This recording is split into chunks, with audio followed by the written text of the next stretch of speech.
Destijds van die lezen Afrikaans op Isabische 2 die van in Suid-Afrika. Ons vergaan dit soos oud gewoonde en baie dankie na die dag se hoofnuus.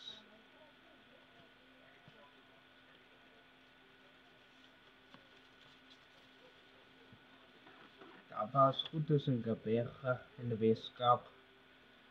Ongelukkig van die weer toe.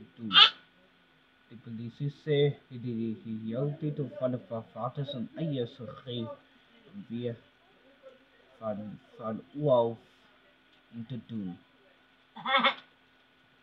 Die munisipaliteite weer van de skade die hele tyd om weer te vooraf te kom.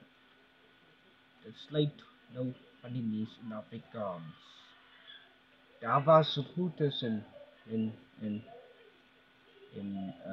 SAK het die hele tyd of weer van oorhof te kom van die politiek. Dit sluit nou van die SAK.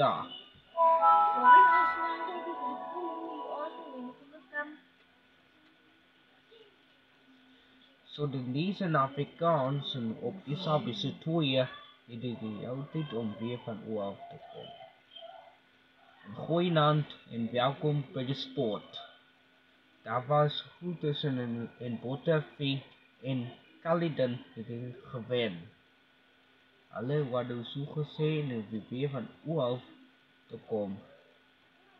Ons daar 5 jaar is die altyd om weer van oorhof te wen. Na die 50, na die inkoms van die 20% weer van oorhof te kom.